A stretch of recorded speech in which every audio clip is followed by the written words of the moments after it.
Today is Wednesday, September 30th, 2020. Coming up on Roland Martin Unfiltered, we'll break down last night's debacle. Donald Trump was a brute. He was obnoxious, a narcissist, loud, mean, nasty. And now the Presidential Debate Commission, they are making a big change for the next debate. We'll break it down.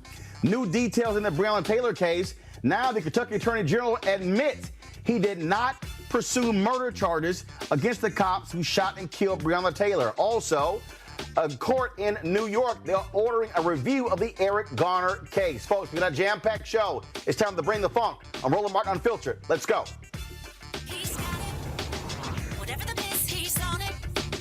Whatever it is, he's got the scoop, the fact, the find. And when it breaks, he's right on time and it's rolling. Best believe he's knowing. Putting it down from sports to news to politics. With entertainment just for kicks, he's rolling. It's Uncle Roro, y'all. It's Roland Martin, yeah. Rolling with Roland now. He's funky, he's fresh, he's real, the best. You know he's Roland Martin now.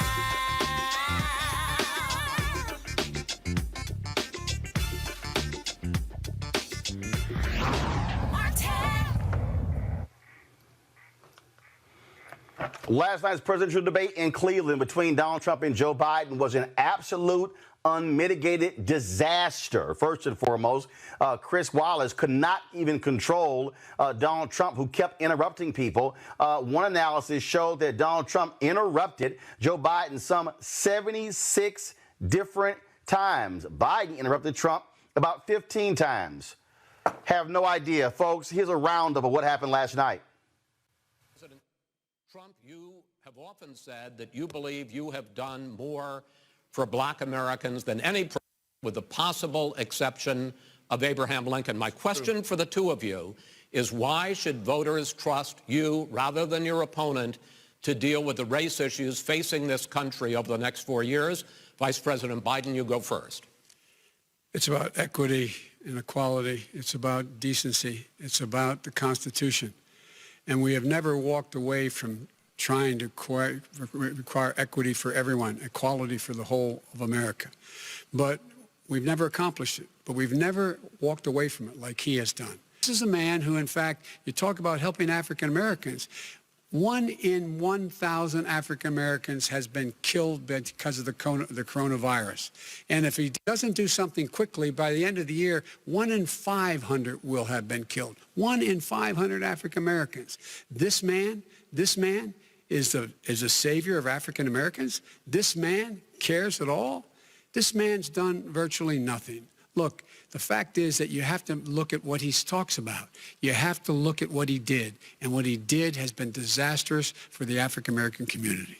So, President Trump, you have 2 minutes. Why should Americans trust you over your opponent to deal with racism? He did a crime bill, 1994, where you call them super predators, African Americans, super predators, and they've never forgotten it. They've never forgotten it, Joe. No, sir, it's his 2 minutes. So you did that, and they call you a super predator, and I'm letting people out of jail now that you have treated the African American population community, you have treated the black community about as bad as anybody in this country. You did the 1990, and that's why, if you look at the polls, I'm doing better than any Republican has done in a long time, because they saw what you did. You call them super predators, and you've called them worse than that, because you look back at your testimony over the years, you've called them a lot worse than. Well, the biggest part of the debate came on the issue when Chris Wallace asked Donald Trump about white supremacists. This was the defining moment of last night's debate. You have repeatedly criticized the vice president for not specifically calling out Antifa and other left-wing extremist groups.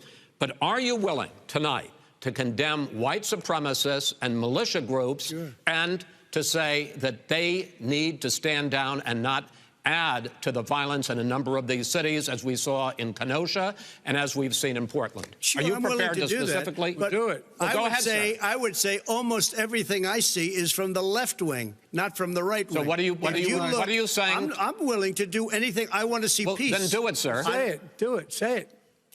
Do you want to call him? What do you want to call him? Give me a name. Give me a White name. supremacists and Who would white you like me to condemn? White supremacists and right Proud militia. Boys, stand back and stand by. But I'll tell you what.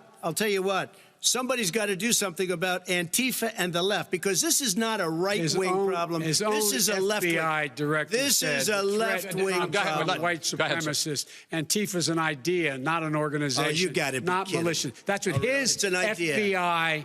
FBI director Gentlemen, said. Well, then you know what? We're done, sir. Everybody, we're moving on to the next. We're everybody moving. When a bat hits you over the head, that's not an idea. Everybody in Antifa your is administration bad. tells you the truth has a bad idea. Can I tell you what? You have no ideas. Antifa is a dangerous, All right, radical gentlemen, group. we're now moving on to the Trump And and you ought to be Biden careful records. with them. They'll overthrow you. When in a 2 president, seconds. I'm going to ask a question. When the president seeks a second term,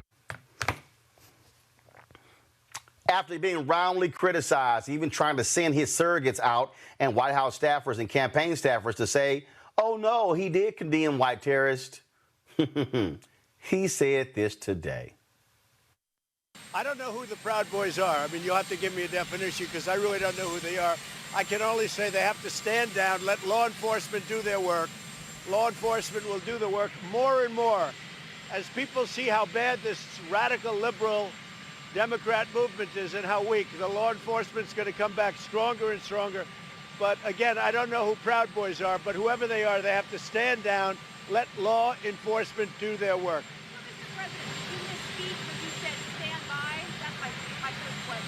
Just stand by. Look, law enforcement will do their work. They're going to stand down. They have to stand down. Everybody.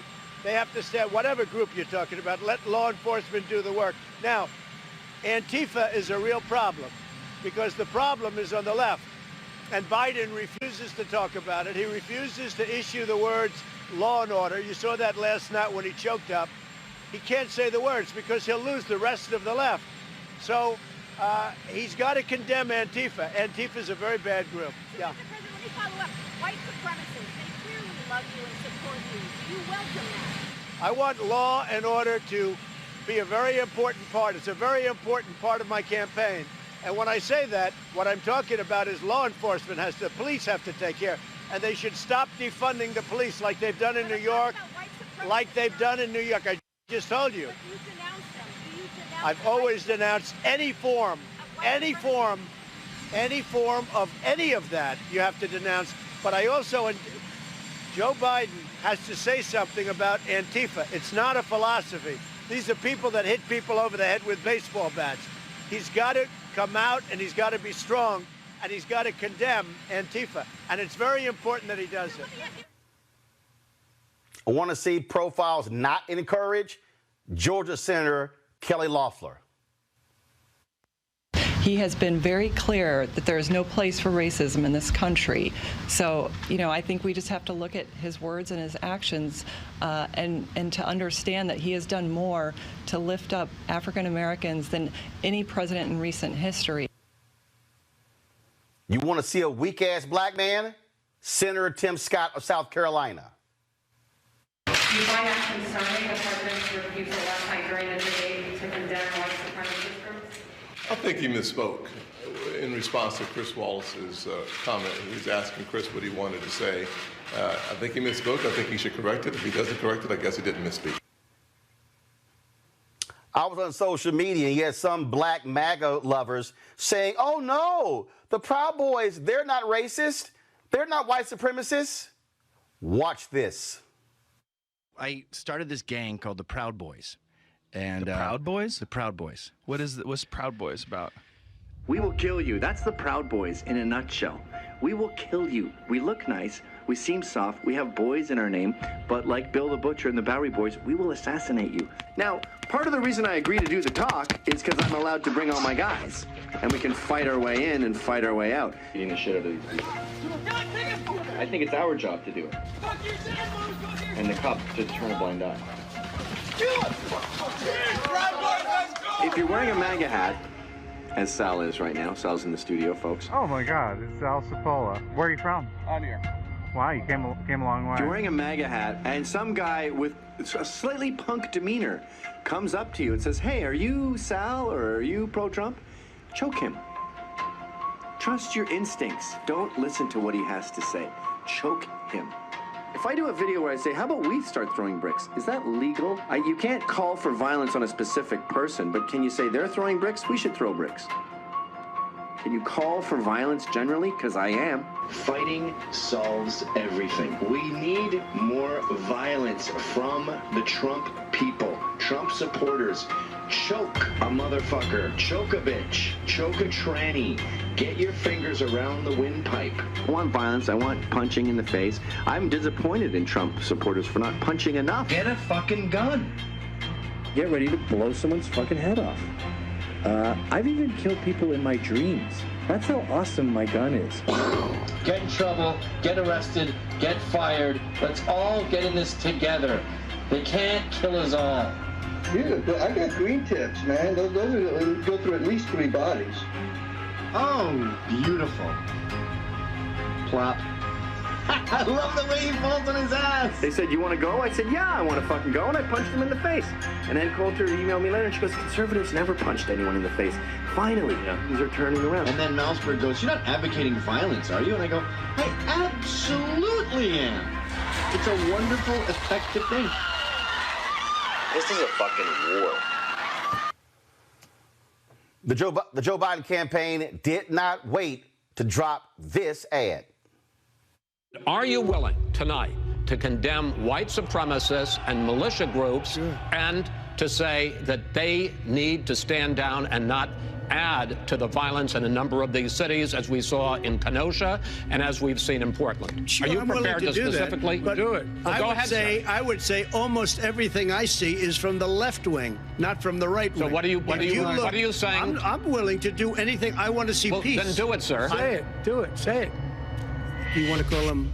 What do you want to call him? Give me a name. Give me a white name. Supremacists and what would white you like me to condemn? White supremacists and white Proud Boys, stand back and stand by.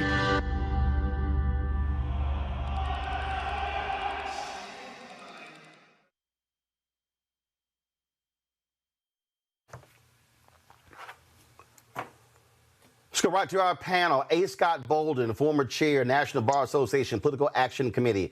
Robert Patillo, he's executive director for the Rainbow Push Coalition Peachtree Street Project. Lauren Victoria Burke writes for NNPA. Monique Presley, legal analyst, political commentator. I want to start with you, Lauren. Absolute disgusting what we saw last night from Donald Trump. The Presidential Debate Commission, they've already announced changes. At the next the moderators now will be able to cut the microphone of anyone who goes over their allotted time and interrupting someone else. Last night was all about Donald Trump wanting to unleash chaos. Right, and so I guess there's going to be a lot of cutting of the microphone. Obviously, what we saw last night was a lot of fear and insecurity coming from Donald Trump, who I think at this point knows he's going to lose. I really think that to a large extent, we need to really think hard about what happens from November 4 to January 20. That was a desperate performance from somebody who knows that they're about to lose an election and be rolled out of office. Donald Trump, as we all know, barely got into office. He lost the popular vote. He's well aware of that. When you see him make these desperate calls to his supporters to show up at the polls, this obviously embarrassing, though not surprising, I misspoke on white supremacy, just like he misspoke in 2016, not being able to disavow David Duke. At this point in this, it's pretty obvious that people like Tim Scott, some of these other Republicans who, at this point, this is willfully ignoring a white supremacist in the White House and willfully being on the wrong side of that, one would think, easy to be on issue.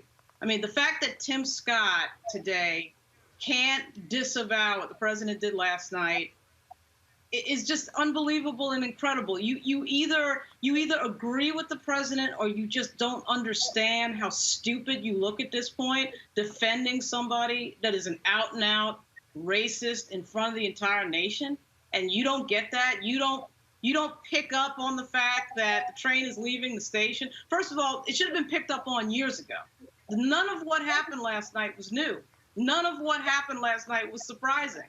But for people to come out today after watching that last night and still be defending this president, I've sort of moved on to the point where I feel like I'm beyond Donald Trump. Because to some extent, I've been watching Donald Trump, unfortunately, my entire life because I grew up in New York. So I was used to seeing Donald Trump in the background all the time. But now I'm to the point of asking, what are these people doing in the Republican Party supporting this person at this point? What can you say? This is real simple. This is real simple, Robert. Power. This is power. Yeah, you're absolutely correct. But Donald Trump played that debate like a fiddle last night. He was able to bait the host. He was able to bait Joe Biden. He was able to obfuscate. He was able to filibuster to the point that we aren't talking about the fact that we have a president who was impeached earlier this year, and we did not mention it during the debate.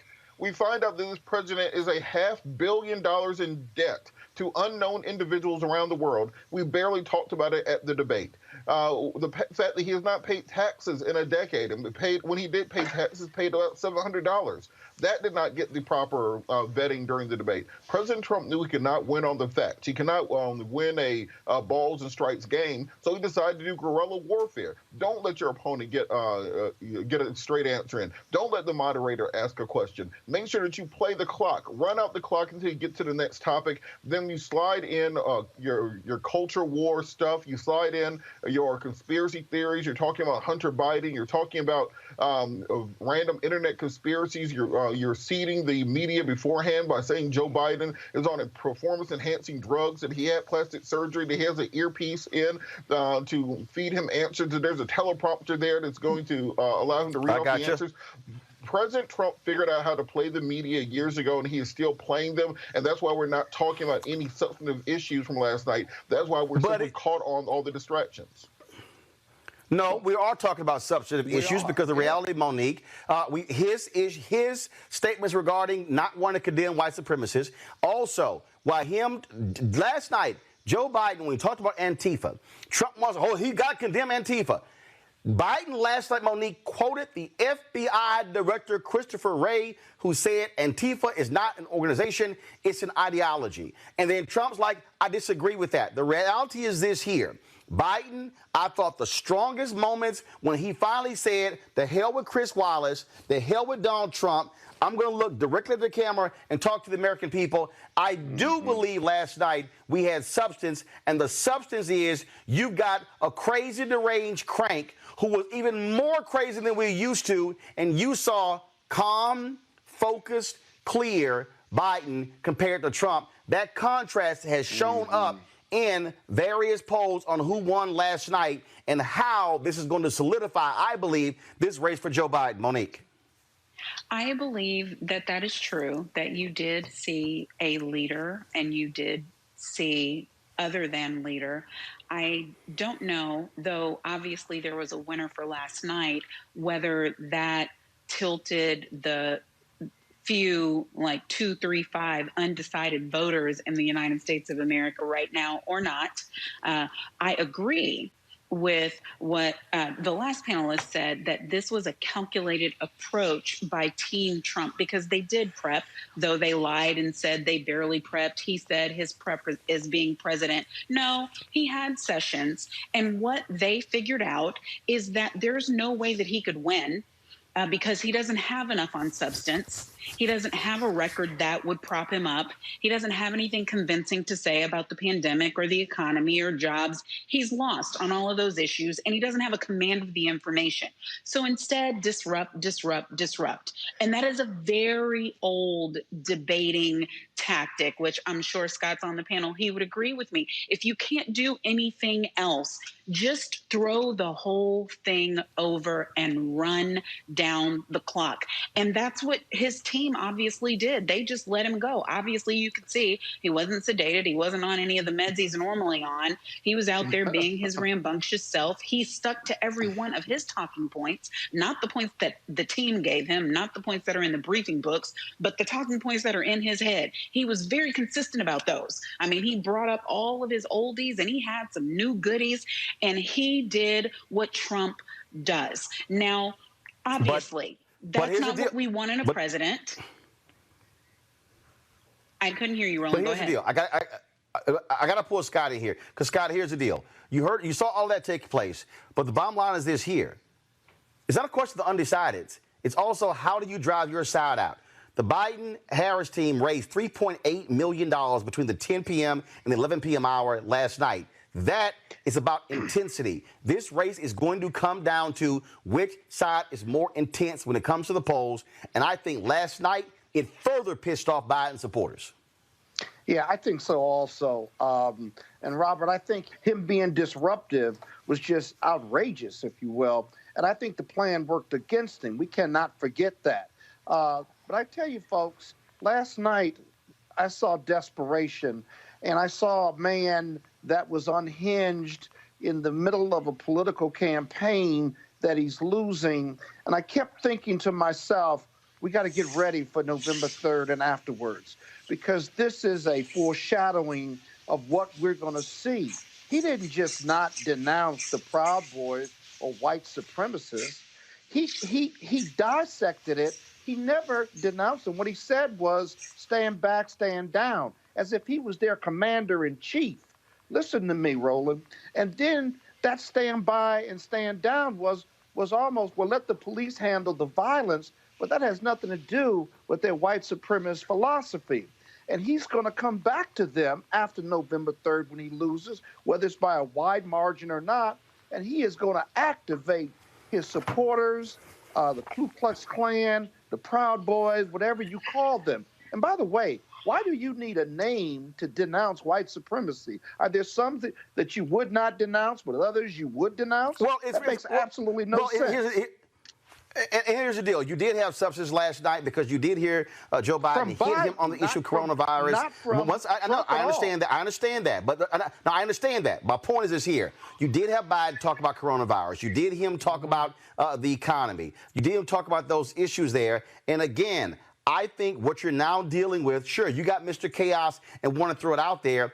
I believe the tactics, even Joe Biden, exasperated, shaking his head, sitting here, will flash a smile. But when he finally said, "Man, just shut up," and so it was clear. It was clear what he was doing. But this again, Lauren, this election comes down to intensity, and that is this here.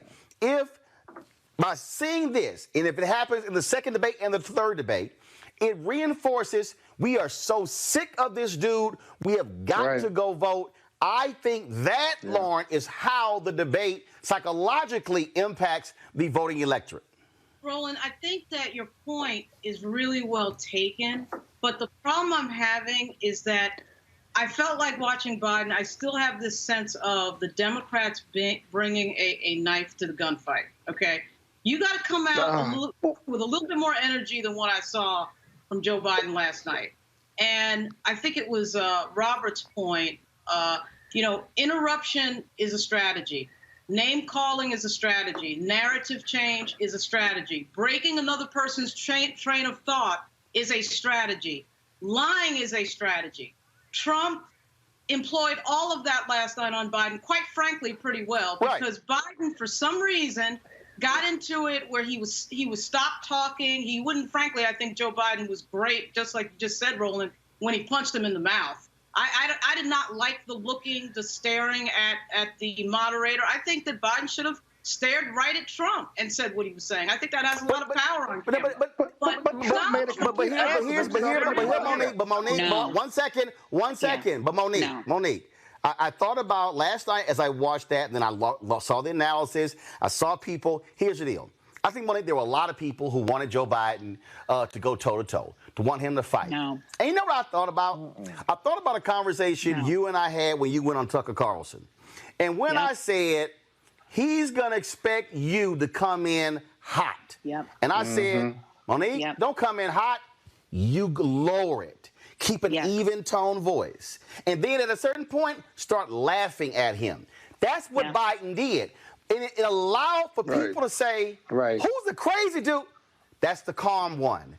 That's the one who's keeping it together. That's the one who's not rude and disrespectful. That's the deal. Biden can't fall into, you can't go toe-to-toe with crazy because crazy has no limit. Absolutely. Absolutely. And you obviously were right when you gave me that advice. And when I was on last night on IG Live, I was just kind of giving some analysis, and I hearkened back kind of to my old days at Howard Law School when I was on trial team and training.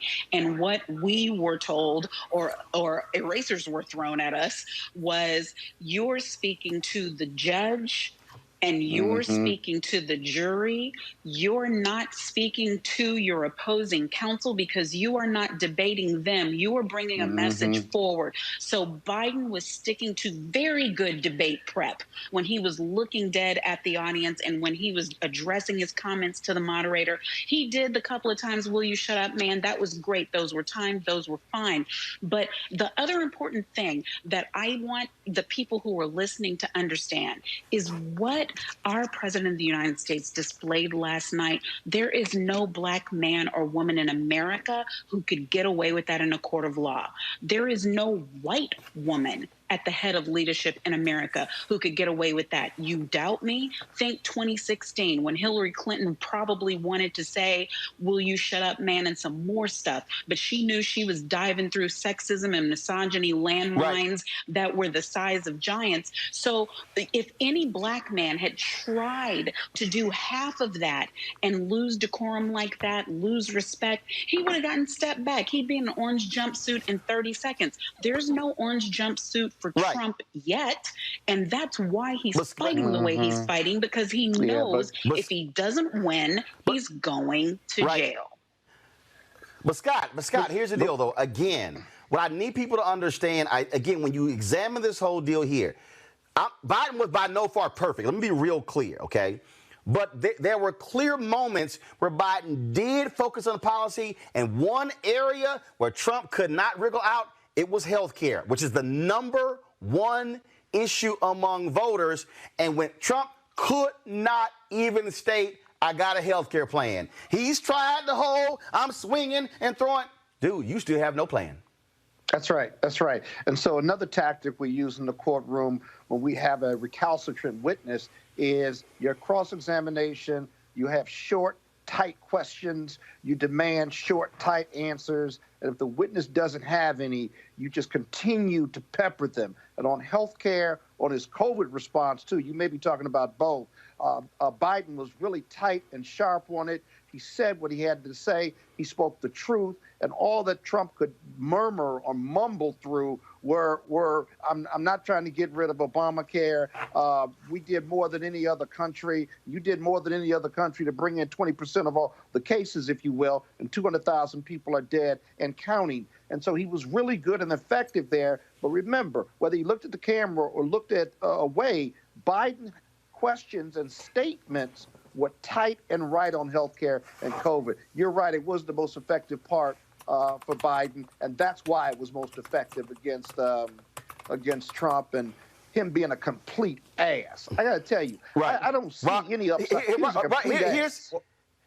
Well, of course. Here's the deal, Robert. Next debate, obviously, you got the rule changes. But if I'm Biden and I go back and watch that tape, after the moderator asks a question, stop looking at the moderator, the hell with him, and do what he did. When he leaned in and went right to the camera, I'm watching this and I'm saying, what he's saying is, damn, all of this other nonsense, I'm talking to you. That, Robert, has to be duplicated and replicated over and over and over again in the next two debates. Go ahead.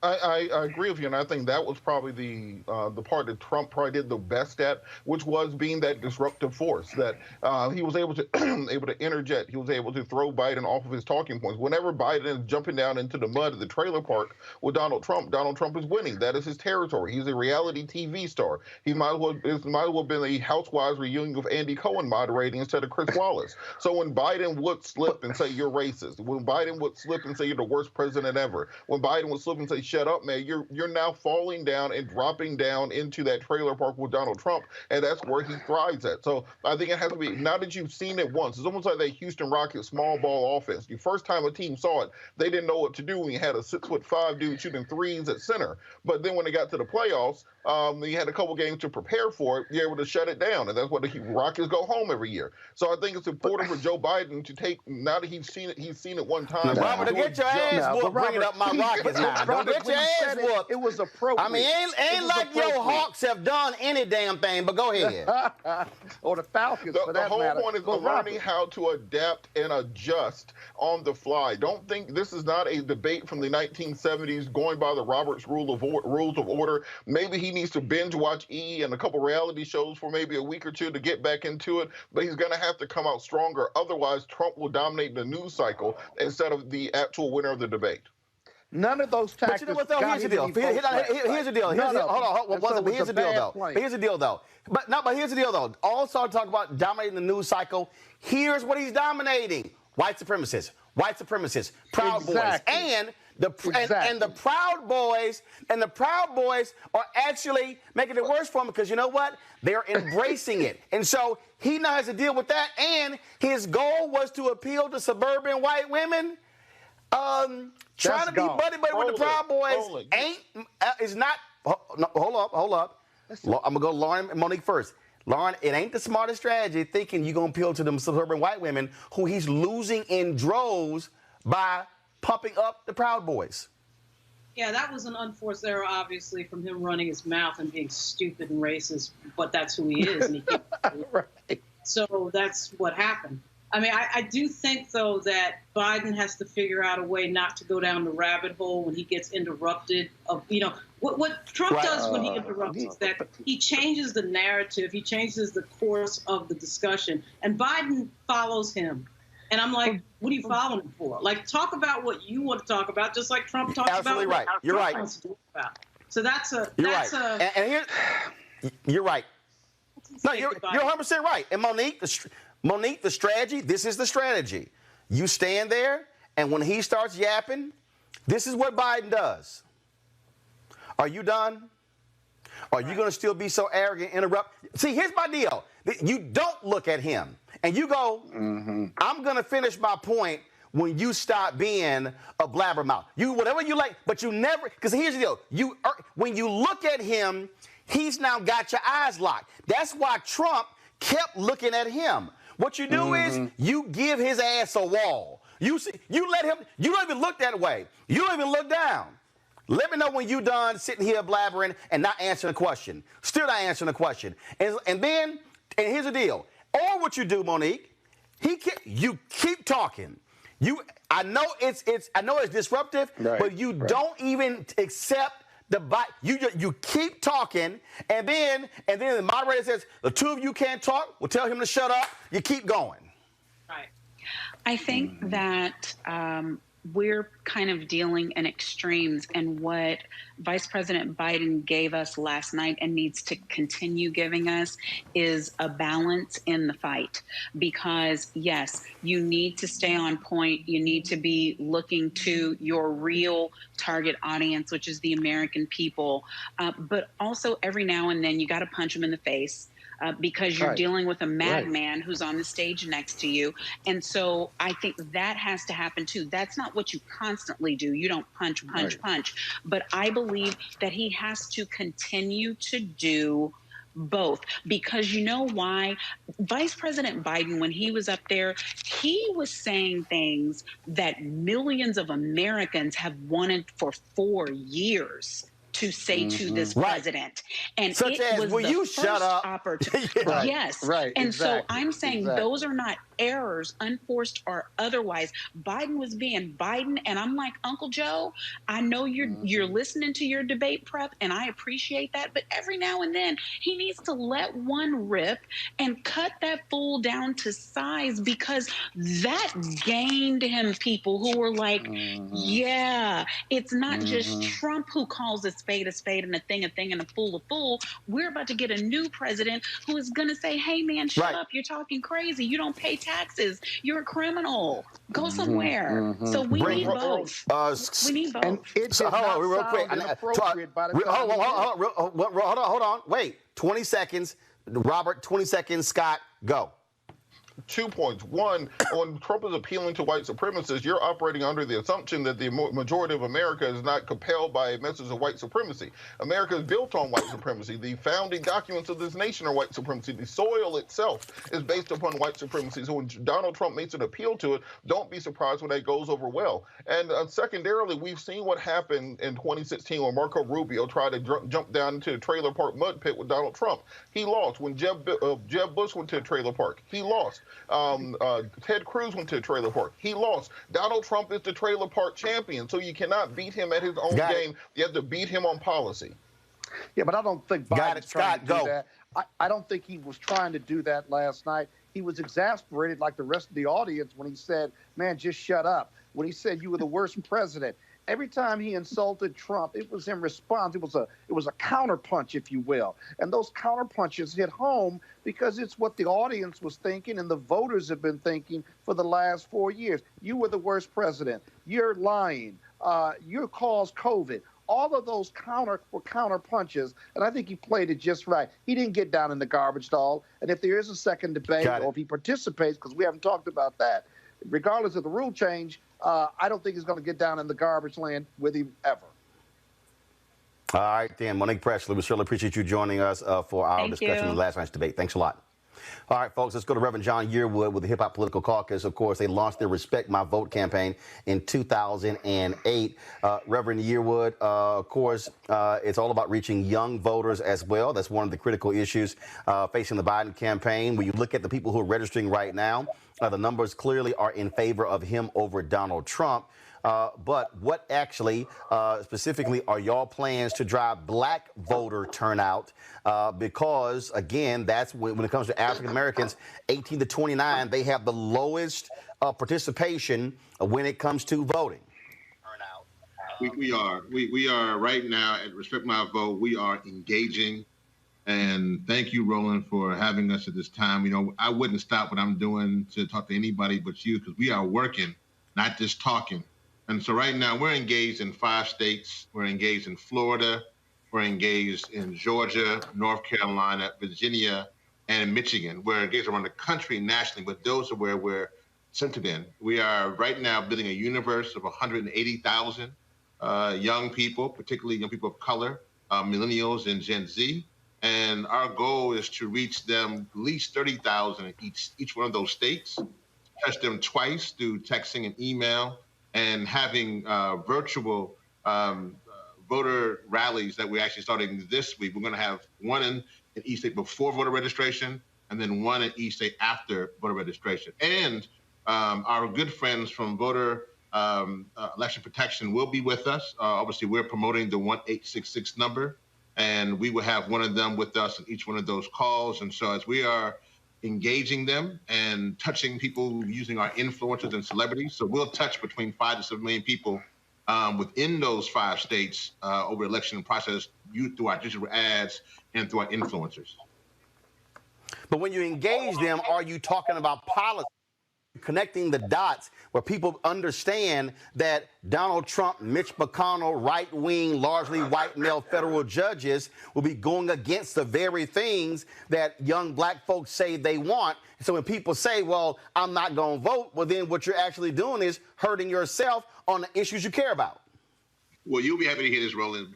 Because you had access to the Hip Hop Caucus a little while ago, we actually created a C4 because of the need to shape policy, because either we shape policy or policy will shape us. So you can take a little bit of credit in that. We still operate through a C3, which is pretty much getting out the vote and doing the things for voter protection. But we are beginning to engage them on policies that we've seen, issues from defunding the police, issues from racial injustice, and issues regarding climate justice as well. And so a lot of those, particularly the millennials and Gen Z, that is their top issue. We've been having a lot of these conversations. And again, anybody's welcome to go to respectmyvote.com and see the conversation that we're having during our virtual Congress, but we are definitely in the works, and we're getting close to that goal of having almost close to 200,000 young people in those key 5 states ready to move to action.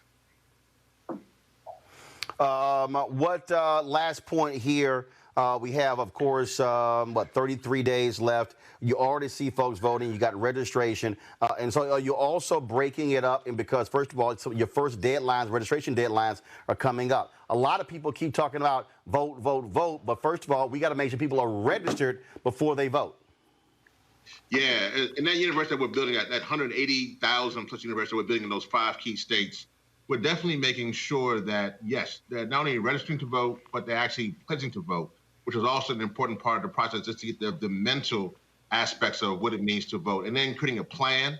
And then as we're seeing, it's clear that there's a lot of things being done to suppress the vote, and a lot of the folks in our base, the Hip Hop Caucus, are part of the Move for Black Lives. So, we're even having the conversations around nonviolent trainings and just a whole new way of approaching voting in this country, because we want to make sure people who actually vote and don't get killed, people not being shot, nothing is happening to them. So we're having our people are not only in the suites but in the streets. So we really want to make sure they're safe, to be honest. So we're having that conversation with them, and we have a lot of folks who are new to the process. But there's a lot of energy. I'll tell you this: there's a lot of energy. People are watching the debates. We saw that last night. A lot of people are watching the debates. Young people, we have 18 and 19 and 20 are engaging, and so there's a lot of hope to do. We are, and we will say this, Rome, we are concerned. Many of us in the Hip Hop Caucus are concerned about post the election, and we're beginning to put together strategies around that process as well. But folks want to get involved, please, please, please go to respectmyvote.com. We're engaging those who are returning citizens. Dr. Yusuf Salam from the Exonerated 5 is a part of that process. And we're getting folks who are coming back from who are formerly incarcerated to be engaged as well. So please, you want to be involved with young folks in the voting process, we're doing it at respectmyvote.com. Reverend Lennox Yearwood Jr., President, founder of the Hip Hop Caucus. We surely appreciate it, sir. Thank you so very much. Thank you so much. Take care. Be safe. All right, then. This is going to be, you look at what's happening. First of all, go ahead and pull the graphic up, folks. How many days we have left. Again, we are approaching a critical point where in this election, in terms of how many days are left, we're coming down to it. Vote.org is where we need you to go. There are 33 days until Election Day. People are already voting. More than 1 million ballots have already been cast all across the country.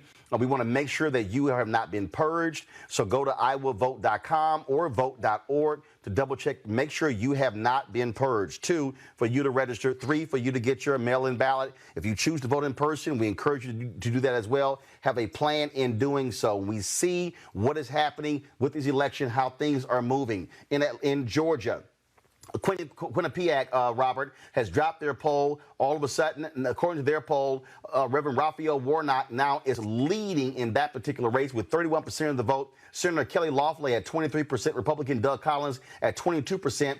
Democrat Matt Lieberman, who refuses to drop out, is at 9%. Democrat Ed Tarver, an African-American, is at 4%. Of course, it's the first major poll that shows Warnock with a clear lead over Republicans Loeffler and Collins. Last week, Democrats, including Stacey Abrams, as well as Eric Holder and others, pushed Lieberman as well as Tarver to drop out. Robert, what the hell are these guys doing? They're polling 13% together.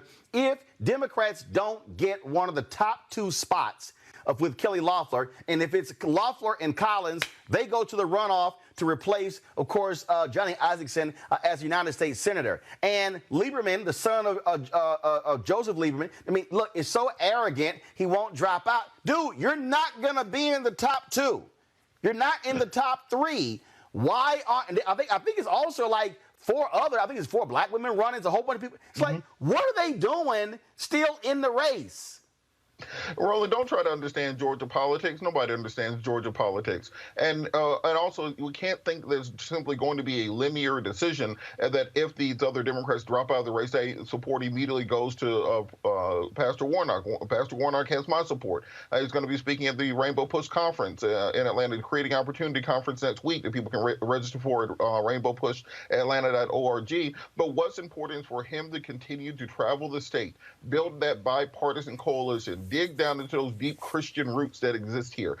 Get into the social justice community. Get into the communities that get out and vote. Continue a strong ground game and not worry about the other people in the race. What we see is Loeffler and Collins destroying each other to basically argue who can be the more crazy pro-Trump person, not understanding that Trump is polling very low in Georgia compared to where he was in the last election. So Warnock has a chance to win this. He just has to continue running the race he's running. But look, I totally understand all of that, Lauren, but the reality is this here. I don't think for a second that if you're supporting Matt Lieberman, you're going to all of a sudden go over to Kelly Loeffler and Collins, or if you're supporting Ed Tarver. Well, this is one of those deals where if you know you don't have a shot, what you focus on is how can your party actually win. If Warnock is able to get one of those top two positions, he advances to the runoff, and they stand a better chance of picking up that seat. And Democrats only need to pick up 4 seats, really 3 seats. And, of course, if Biden-Harris wins, she can break a tie. But if they pick up 4 seats, they not control the United States Senate. You got to think bigger than your own ego.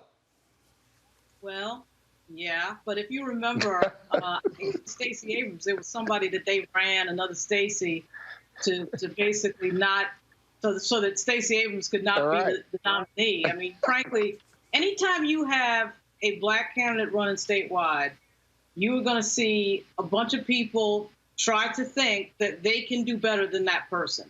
So I'll be really surprised if Lieberman drops out, because he'll get it into his mind somehow, even though there's no evidence for it in the polling, that, I'm the one, I'm the chosen one, even though obviously demographically Warnock would be a better and stronger candidate for Team Blue. The other thing, and Robert mentioned this already, Georgia is in play on the presidential level, and Georgia should not be in play. This is another reason why we saw the desperate Donald Trump last night, because there's states in play on the map, on the electoral map, that shouldn't be, and Georgia's one of them. That would tell you that Warnock, if you can get the excitement out, obviously, for almost a third, of the state, of the voters in Georgia, you could see a real great result there, obviously. I think that discussion is bigger. Somebody like Chuck Schumer or somebody should be talking to Lieberman and tell him to get out. But I guarantee you he will take over and stay in. Lauren, let me understand, and Scott, speak to this. Here's the reality. Jewish groups in Georgia have been saying, Lieberman, sit your ass down, and he won't listen. He won't listen to it. So, like, his whole deal is, I'm staying in, voters deserve a choice. But again, what I'm simply pointing to, this is not a race, Scott, where whoever gets the highest vote total wins the seat. It's going to be a runoff, and you want to be in a strong position to pick it up. Your thoughts on this race before I go to the next story. You talking logic, okay? Politics and campaigns aren't about logic. Everybody believes that they'll have lightning in a bottle, and somehow they're going to win no matter what you tell them up to Election Day, whether they've got money or not. I think Lauren's right. Georgia's in play. And remember, the RNC, they don't have that much money. They're pulling out of some of the red states right now. And so I think they stay in the race no matter what. They should get out. Your theory is right. But then the Reverend has got to bear down, and he's just got to go win it. And sometimes that's what you're left with. And I think he can get that top two, those top 2 seats, because he's got to work hard for it, take nothing for granted, and have a ground game. Well, he's actually doing that, and so we'll certainly see what happens in Georgia. Folks, today that was a news conference of an organization that is going to be holding Facebook accountable. They're not even waiting on Facebook to do their so-called checks. We know voter suppression has been real, how African Americans have been targeted. We saw even last night how the lies were spreading across Facebook, and Facebook refuses to take anything down. Joining us right now is Shireen Mitchell. She, of course, is a digital analyst, social media analyst, and diversity strategist. Tell us about this independent oversight board, Shireen, that's going to be targeting Facebook. How is it going to work? How are they going to impact this election, the next 33 days moving forward, and then after that? So I'm fortunate to be a part of this board, and actually it's a board of experts from academics to media and to others, activists as well. You have people like Rashad on there from Color to Change. You have Derek from NAACP. You have ADL. You have other groups that are also active in this. And so what we're trying to do basically is say we don't have time to wait for Facebook to catch up. We don't have time for for the government to catch up. We're going to take actions, and we're going to expect people to see what happens. We're going to do it on a weekly basis, and we're going to come up with some key things we're making demands about Facebook. And so the top 3 demands that we're making right now is they have to use their own terms of service to stop the incitement of violence, even if that incitement of violence is coming from the president of the United States. We saw what happened last night. We saw that incitement. That type of incitement that did show up on Facebook and other places needs to be shut down the minute that it happens. And we're demanding not only that from places like Facebook and the platforms alike, but also from the media to also not share anything that would make it possible for more additional incitement to violence. The second thing we're making a demand about that has to do with the elections, that if there is no conceding, no person who's conceded and no clear winner, that they are to mark everything that goes out with political ads or like stop them all and keep them from going out until we have a clear winner and until we know that someone has actually conceded, and that anything that goes out marked any other way before this moment should be marked as if they are untrue, disinformation, and the like. And this is important because it's not just about what we're seeing going out, but all the targeting of digital vote suppression around the vote, as we've seen last night, around polling places and people showing up to threaten those who are showing up to vote, and also the ways in which we're looking at the absentee ballots being used and being weaponized in a way to tell people that they don't have the right to vote or keeping them from exercising that right to vote, especially. So our project, of course, is part of that because we're trying to stop digital vote suppression across the board. We also know after these last reports that came out how the campaign itself last campaign, 2016, targeted African Americans the same way that Russia targeted African Americans and the vote with precision. It was major focus on Black identity, major focus on Black voters, and we're still seeing that today, which is why we have our project and we're part of this one, so that we can make sure that we get this further understood and others to sign on and partner with us, but also understand the impact that we're trying to have before this election. You said you're going to be doing stuff weekly. What does that actually mean? Are you issuing a report? Exactly what are you releasing and what are you demanding of Facebook? So we've already made the demand. So if you go to the website about the real oversight board, those demands are there. Each week we'll be releasing updates on the work that we're doing around that. So we're going to make sure that happens. Our organization, will also be putting out reports around the disinformation the closer and closer we get to the elections. So that we have our community aware of what we're doing, we make sure our partners know what's happening. But the ultimate thing that we're doing with this oversight board is to make sure Facebook is being held accountable for their actions as they interfere in not only the democracy of the United States, but also incite violence. All right, Shireen Mitchell, we certainly appreciate it. Thanks a bunch. Thanks for staying on the front lines, keeping us focused on digital voter suppression. Thank you for having me. I really appreciate that. I'll be going to the ground every day on this until we get to the elections and probably beyond. Thank you so much. All right. We certainly appreciate it. Thanks a bunch. Robert, I want to go to you.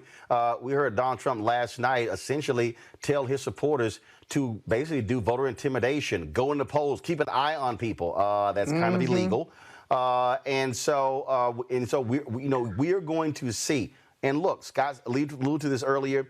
We must be prepared for right-wing thugs doing what they do. Also, keep in mind, this is the first election in a very long time where Republicans are not under a consent decree regarding voter intimidation at the polls. You're absolutely correct, and Donald Trump did not allude to those things. Donald Trump made it very clear and explicit what he was telling his supporters. One, he said, when asked about diversity training on the federal level, he said it was reverse racism. It's almost like a racism in reverse situation, is what he said. When discussing endorsements, he said, I have all of law enforcement behind me. Do you have any law enforcement endorsements? And Joe Biden didn't answer the question. Donald Trump said he's not accepting the results of what's going to happen on November November the 3rd. Donald Trump told his supporters to go to the polls and walk around and make sure nothing's going on. He specifically told the Proud Boys and other white supremacist organizations, stand down and stand by. He said, I have plenty of time after the election to do what I need to get done, discussing the Supreme Court justice, and said that he's going to be sending this election to the Supreme Court. So I don't think that any of that is him alluding to anything. He wasn't keeping it a secret. He wasn't doing a hidden ball trick.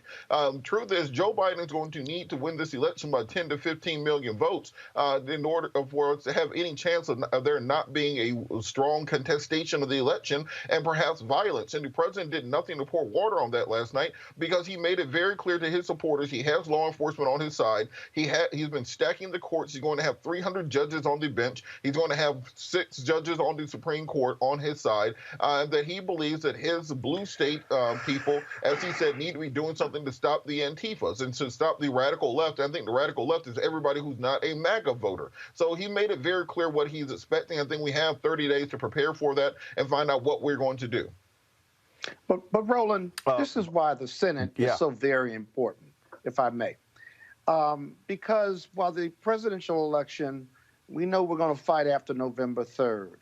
If we can flip those 3 or 4 seats, right? If we can flip Arizona, flip Colorado, flip Maine, we may or may not hold on to Alabama, but let's say we lose Alabama, right? If we can flip Iowa, for example, where Dems are playing well in states where Trump won, we certainly have to turn on Michigan and Wisconsin and Pennsylvania and get those back. I think we will. You'll then have a democratically controlled Senate, maybe even get Kentucky, who knows. You'll have a democratically controlled Senate.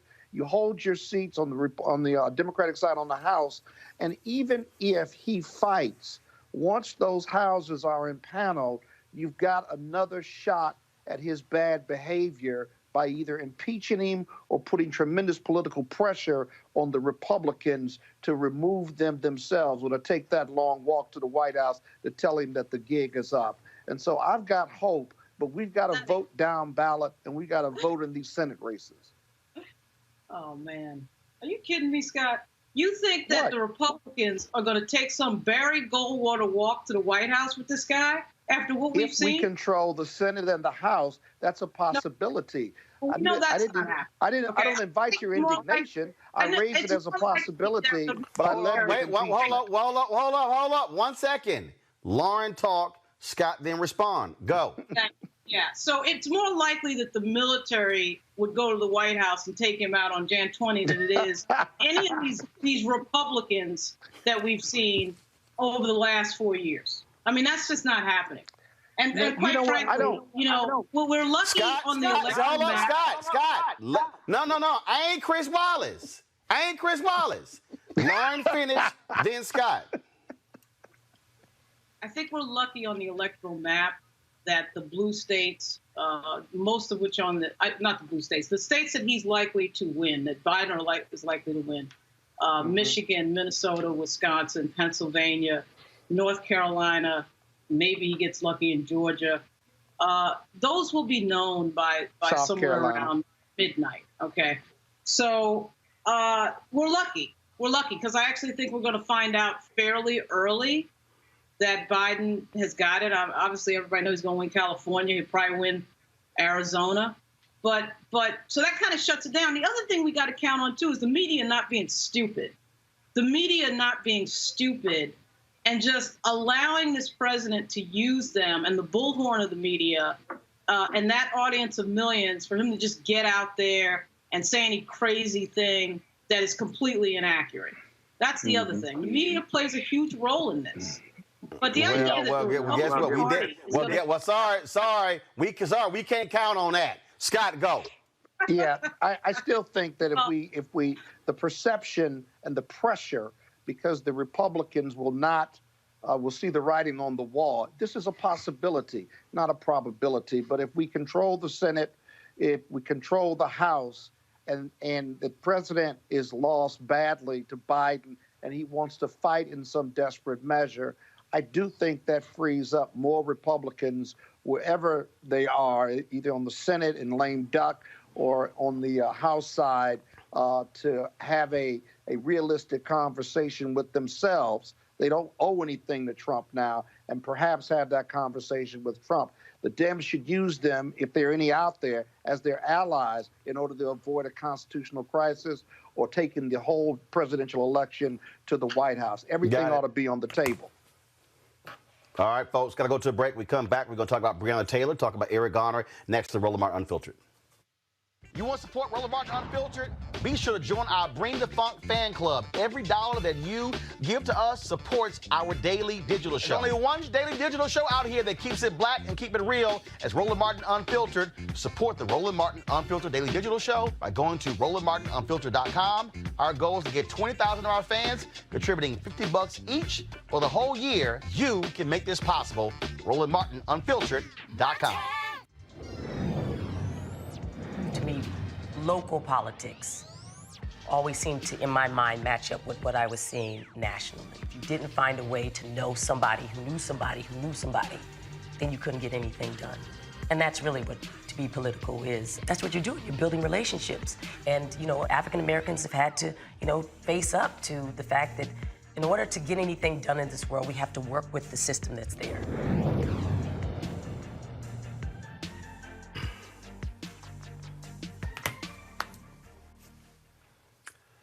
Kentucky Attorney General Daniel Cameron has 2 days until noon Friday to give the court the actual audio recordings of the grand jury proceedings, which led to one officer facing charges in the death of Breonna Taylor. Now, a grand jury member was the one who filed a petition with the court saying it should be released because they were frankly angry after hearing some of the answers of Daniel Cameron. Bottom line, Robert, I can't recall ever seeing a grand juror, which is grand jury is secret, come out and say, essentially, his ass lying. And so y'all need to know what really happened, and his ass lying, so release the damn recordings. And so they're giving Cameron's office 2 days because they say they got to redact some witnesses' names because they said that could affect the federal investigation. Robert. You know, this is the first for me also. This shooting from the beginning reminded me of Kenneth Walker in Columbus, Georgia, back in 2004. A similar shooting incident where the grand jury returned a no bill on the indictment despite clear evidence of a police murder. And I think that this is an unprecedented step and hopefully sets the bar for what happens going forward. There has to be transparency. Far too long, prosecutors have been able to hide behind the grand jury to do their dirty work for when they don't want to indict a police officer. We all know that the prosecutor can indict anybody that he feels like during the grand jury process. The only time they don't get an indictment is when they don't want to indict somebody. So this is a very important step for us to watch, and we need to find out whether or not we can trust the prosecutors in this case. And this is even more of a reason that we have to have a Department of Justice that is interested in actual civil rights prosecutions, and that's what Jeff Sessions and Bob Barr have been using for over the last 4 years. So this guy again is a huge case. Again, Cameron wanted a week. The judge said, nope, you got till Friday, noon on Friday, to turn over those grand jury recordings.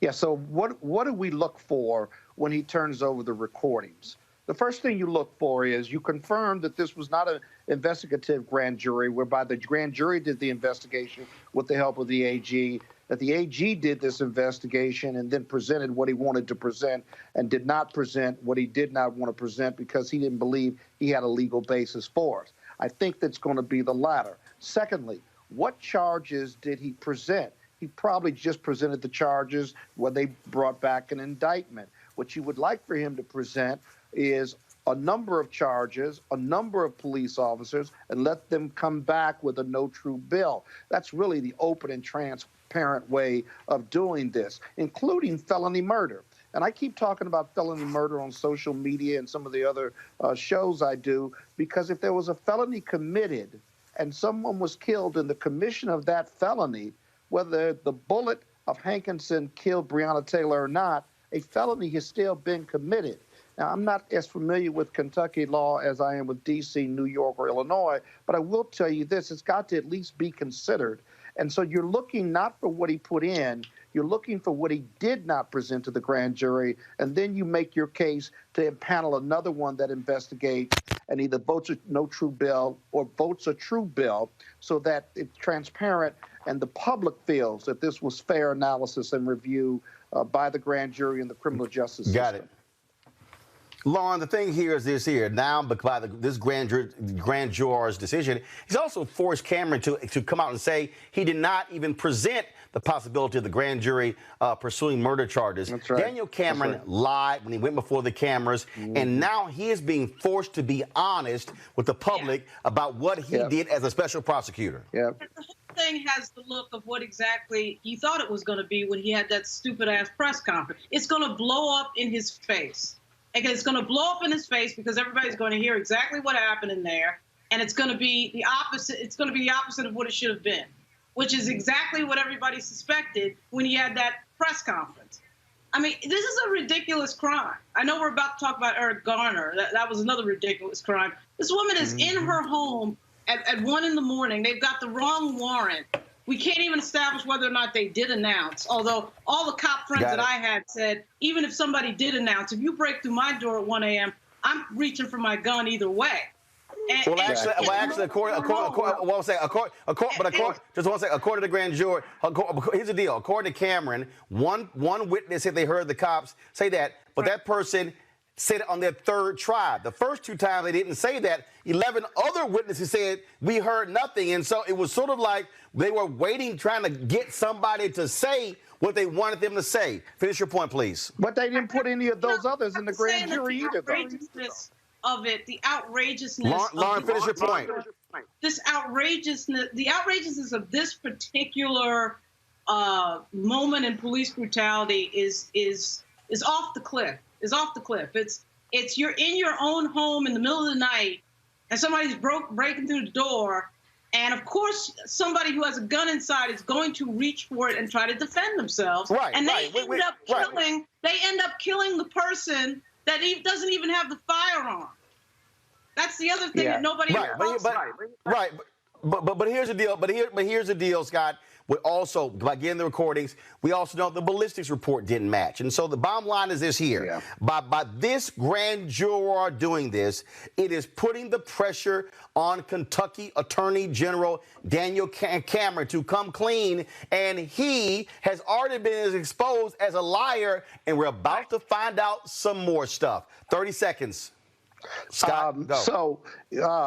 You're absolutely right, because here the AG made choices and decisions on what to put in the grand jury, what didn't. Why not put everything in the grand jury and let them decide? And what Lauren is really talking about is centuries old, the Castle Doctrine. I have a right to defend my home versus the police having a right to kick it in whether they announce or not. It's just a tragic errors, factual errors here. But what about our castle right doctrine, or the rights that Breonna Taylor and her boyfriend had? Those are being completely ignored here as part of this investigation.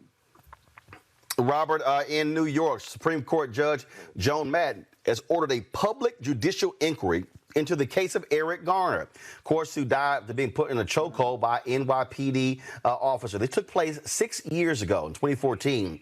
She ordered a summary inquiry into the case, including an alleged lack of immediate medical aid to Garner by officers, alleged lies in a police report, the unauthorized release of Garner's arrest record, and the release of autopsy information by New York City's Office of Chief Medical Examiner. She did not indicate who would conduct the inquiry or when it would take place. A hearing has been set for October 6th. The reason this is important, this is not some departmental review. This is a judicial inquiry, Robert, which means lie to the court, you committed perjury. And it's important to remember, there's no statute of limitations on murder. If more evidence is uncovered at any point in time, that can necessitate a murder charge, even if it's 6 years down the line or 20 years down the line. We see this often in cases from the Civil Rights era, where you finally bring a Klansman to justice 40 or 50 years after the actual murder was committed. It's important. This is also an important step, because often we bemoan the pipeline, the connection between police officers, prosecutors, prosecutors and then the prosecutor to the bench pipeline, which often puts you as a defense attorney 3 against 1 in the courtroom. When judges are going to start being independent voices, and they're going to start independently looking at inconsistencies in these cases and reviewing them and bringing these cases to justice, it may be what we need to finally get the ball moving and to get some progress on this issue of police brutality in this country, because it's very clear our legislators are not going to do anything. Our executive leadership is not going to do anything. It's very difficult for prosecutors to do anything and not be out of office within 1 electoral term. So maybe it's going to be litigation from the bench by progressive judges that actually get this done. And Lauren, Roland, this is why hold up, Scott, hold on. Lauren, this is why judges matter. This is why who we elect matters. Yeah. Absolutely. Yeah, I mean, absolutely. By the way, they should have an investigation into the Ramsey Order thing as well. Ramsey Order was effectively retaliated against by the New York City Police Department for taking that video of Eric Garner, which nobody ever talks about. Because, New York City Police Department, and unfortunately I know it well, they think they can do whatever they want. I mean, they just think they can do whatever they want. It was already established that Daniel Pantaleo had been sort of stalked by this officer. That Eric Garner had been stalked by Daniel Pantaleo. And so when he confronted him about the cigarettes, this was like the second or third encounter that they had had. And he ends up choking him to death on video. And then the New York City Police Department rewards him with a desk job and pays him more money and keeps him on the job so he can, pad his retirement. I don't know. Right in front of everybody's face. And they just think that's just the normal order of business. The other thing, Roland, and correct me if I'm wrong about this, I think this is part of a civil justice inquiry. That is part of the civil lawsuit, before the case is dismissed or before the judge signs off on the settlement, that she's doing this inquiry and looking for transparency. I couldn't find the real source of it, but I think this is a civil proceeding which should be used more and more, as I often say, to get to the bottom of justice, to get information, and to get the information made public and transparent. So this may be a new tool in the civil rights movement or civil rights lawyers for getting to the bottom line and getting more information to the public. All right, then, folks, I certainly appreciate it. Thank you so very much for joining us on our panel today. When we come back, our tech segment, and what is a startup group in Silicon Valley doing to ensure more of us are involved in STEM? That's next on Roland Martin Unfiltered. You want to support Roland Martin Unfiltered? Be sure to join our Bring the Funk fan club. Every dollar that you give to us supports our daily digital show. There's only one daily digital show out here that keeps it black and keep it real as Roland Martin Unfiltered. Support the Roland Martin Unfiltered daily digital show by going to RolandMartinUnfiltered.com. Our goal is to get 20,000 of our fans contributing $50 each for the whole year. You can make this possible. RolandMartinUnfiltered.com. I'm Chrisette Michelle. Hi, I'm Chaley Rose, and you're watching Roland Martin Unfiltered.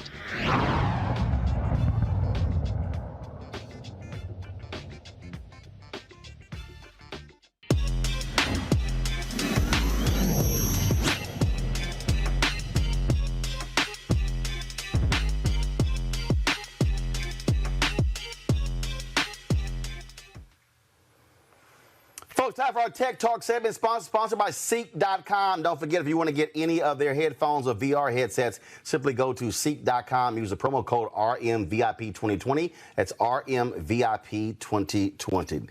All right, folks.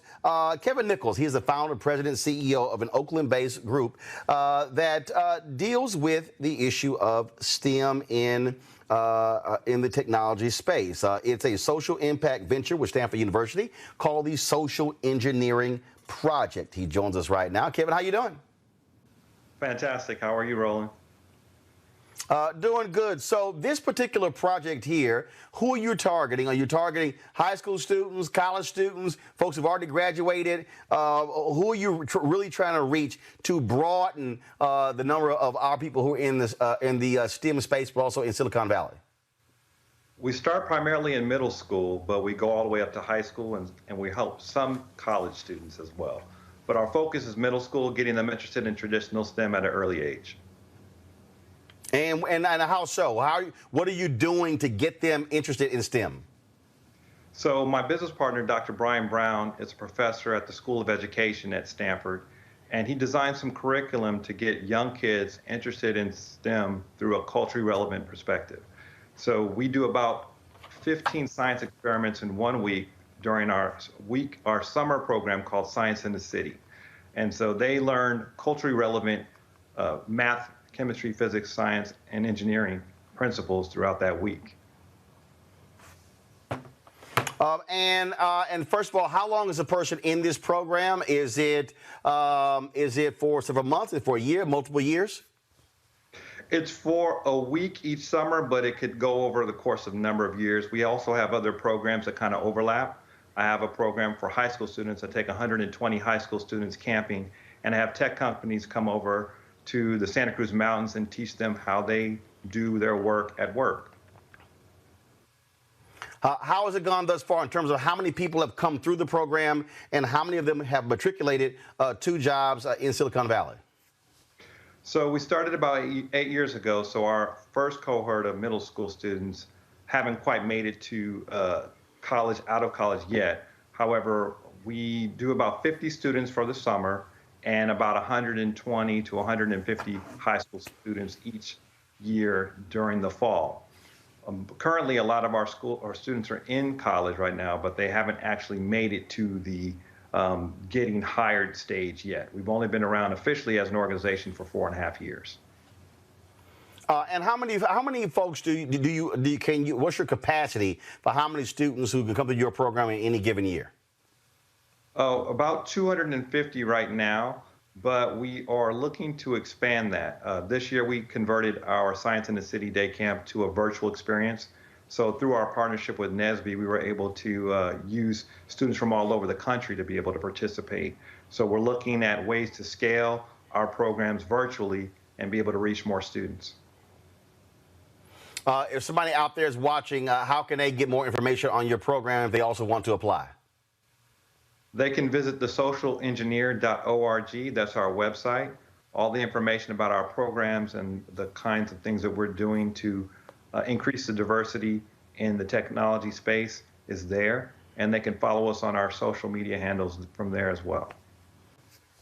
All right, Kevin Nichols, man, we surely appreciate it. Good luck with the program, and hopefully this is going to inspire a whole new generation of black kids and other kids of color to really go into the STEM field and fill up those critical jobs, those high-paying jobs in Silicon Valley. Excellent. Thank you very much for having me. I appreciate it. Thanks a lot. All right, folks, some news on the media front. Essence Magazine has announced that they're actually furloughing all of their staff. Yes, COVID has greatly impacted the bottom line of Essence Communications. Let's go to the statement here.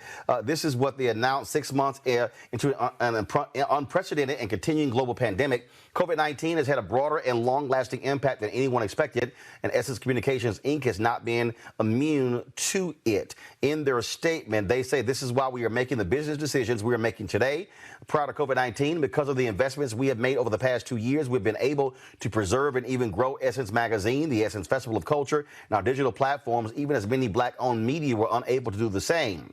While COVID-19 changed the trajectory of that growth, we are planning to get back on track quickly, and we remain committed to making the investments necessary to drive deeper and greater cultural impact via our magazine, digital, and virtual experiences, as we also stand at the ready for the much-anticipated return of live experiences. Now, what they announced is that they are, after a thorough analysis of our business and its financial position, and carefully exploring all options for continued viability, they announced they're making the decision to implement temporary measures to account for the ongoing significant negative impact of the pandemic. And that is, the company informed impacted team members today, and while no furloughed employee will perform any work on behalf of ECI during this period, we will pay everyone impacted throughout this week and will cover their medical benefits premiums throughout the furlough. We will remain in touch with all of those impacted to provide relevant and pertinent updates regarding this matter. We do not anticipate that any furloughs will exceed 6 months. Now, I reached out to the folks, Rich Dennis, the brother who owns Essence, to find out when you say everyone's going to be furloughed, does that mean that there's going to be no work being done on the digital platforms of Essence? Have not heard back, but all staff of Essence by the end of this week will be furloughed as a result of COVID-19, and they say they don't think it's going to last more than 6 months. All right, folks. It has been a jam-packed day, jam-packed week. Our goal, of course, here at Roland Martin Unfiltered is to provide you the best news possible, which is why we need your support to join our Bring the Funk fan club. Every dollar you give that goes to support this show makes it possible for us to do what we do. There are more than nearly 9,000 of you were live today on YouTube, which is the highest number we've ever had watching on YouTube simultaneously. And there's about 6,000 of you left right now. Y'all can give right there on YouTube. Why is this important? Because the story that I just read, and that is we have got to have black media platforms that are speaking to our news and our interests, such as what Shireen Mitchell talking about digital voter suppression, such, of course, the brother talking about STEM program there impacting Silicon Valley. This is why having an opportunity to be able to have guests talk about these very issues, that's why we need to have this, and so you make that possible. And so when you give to Cash App and PayPal and Venmo, when you mail that mail order, you make it possible for us to hire staff, to be able to send out our alerts, to do live streaming. That's why it matters. We've got great partners like AFSCME. They, of course, been a partner with us since we started. Partners like Seek.com. We appreciate them as well, but we need your support as well. So please, $RM Unfiltered, $RM Unfiltered on the Cash App, PayPal.me/RMartinUnfiltered, Venmo.com/RM Unfiltered. You can also send a money order to New Vision Media Inc. Make it payable to New Vision Media Inc. NU Vision Media Inc. 1625 K Street Northwest, Suite 400, Washington, D.C. 2006. Also, don't forget, you can also listen to our podcast. The audio of this show is available on the iHeart Radio app, and so you can check us out there as well. So we want you to join our Bring the Funk fan club. Nearly 13,000 people are members. Our goal by the end of this year is to have 20,000 of our fans as members of our fan club. We want you to join, folks. We ask you to give $50 each. That's $4.19 a month, 13 cents a day. If you want to give more, you want to give less, every dollar does indeed count. And I certainly appreciate all of you who have helped us thus far, and so does our staff as well, because y'all make it possible for us to do this every single day, to be black and unapologetic. Also, shout out Langston University. I've been wearing different HBCU gear for the last week. I wore something different yesterday, so I want to shout out to folks in Oklahoma. My Alpha brother is president of Langston University, so shout out to all the folks at Langston. Thank you very much for having me on your campus. I also gave a commencement address to your school as well. Folks, we talked about a lot of the viral ads going out there. Here is the latest roundup of anti-Donald Trump ads. I wanted you to see it. Check this out. Are you willing tonight to condemn white supremacists? I'm willing to do anything. I want to see peace. Then do it, sir. Say it. Do it. Say it. That was painful, Donald. So weak. I mean, really bad. I'm the one that brought back football. Your debate reviews are so stupid. Terrible. Biden showed America you're a loser. The fact is, this man doesn't know what he's talking about. You have repeatedly. You've been talking back. Not your finest hour, Donald. Sir. I would love to end it. If you want to switch seats. Crazy. Your performance was, well, weak. Stand back and stand by. You failed. Embarrassing. You're losing, Donald. Les, don't ever use the word smart with me. Your administration is falling apart. Falling apart. Your campaign is running out of cash, and your personal finances so broke. Ouch. Your presidency is nothing more than a house of cards, Donald. You're losing everything. And it just collapsed in front of the whole world.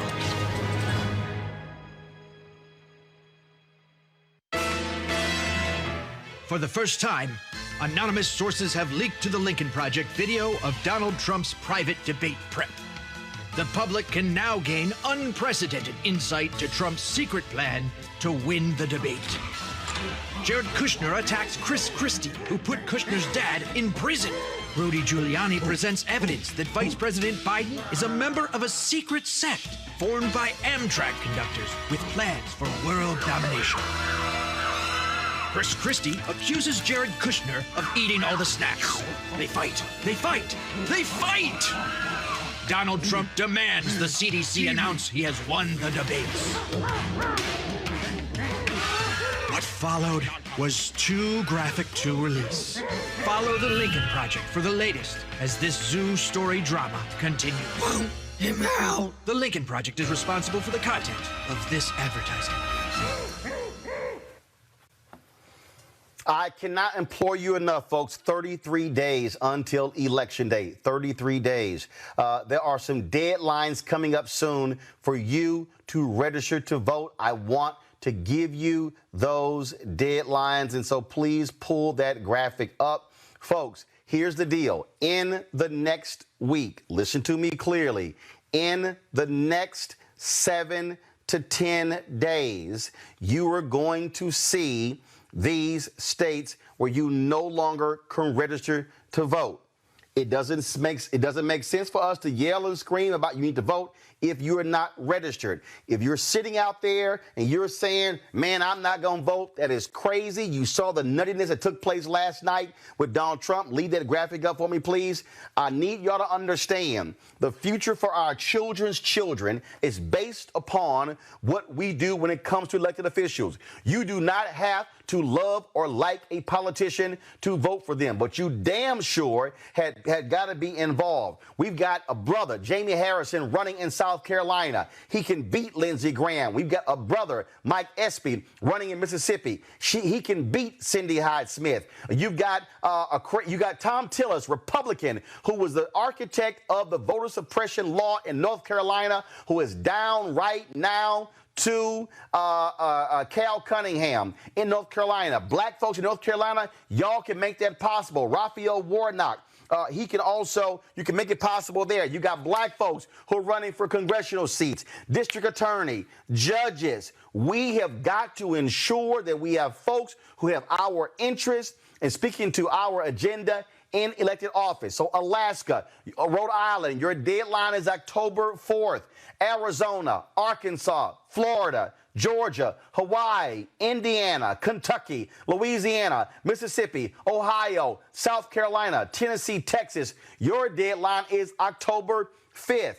Illinois, Nevada, New Mexico. Your deadline is October 6th. Missouri, your October 7th. Idaho, New York State, North Carolina, Oklahoma. Your deadline is October 9th, October 10th for Delaware. All of you need to understand we cannot change the condition of this country if we allow our power to go untapped. That means, and we're going to have to use our power, that means that we're going to have to get registered. That means I want each one of you reaching out to 5 people and say, are you registered? And if they're not registered, make them get registered. Go to vote.org, go to iwillvote.com, and then have your plan to vote. I need y'all to vote in early voting. Don't wait for November 3rd. If you want to do mail-in balloting, I need you to follow every single direction to the letter, because Donald Trump and the Republican Party, they're going to try to throw your ballots out. That's how they're going to try to steal this election. I do not, let me be clear, I do not agree with every single thing that Joe Biden says. I am going to push him and push Senator Kamala Harris on issues that we care about if they win. But when you have a man last night who would not condemn white supremacists, then that's all you need to know about who Donald Trump is. And last point, I need y'all to stop listening to any of these ignorant ass people on YouTube, Twitter, Instagram, Facebook telling you not to vote. You need to stop following them. You need to stop retweeting them, resharing them, because they are ignorant and you know exactly who they are. They have no plan. They have no agenda. They don't care about our people. And all they are there is to sow dissension. You should look at them as the opposition to black interest. Folks, I have 9 nieces and 4 nephews. I understand the world that they should be living in the next 20, 30, 40, 50 years.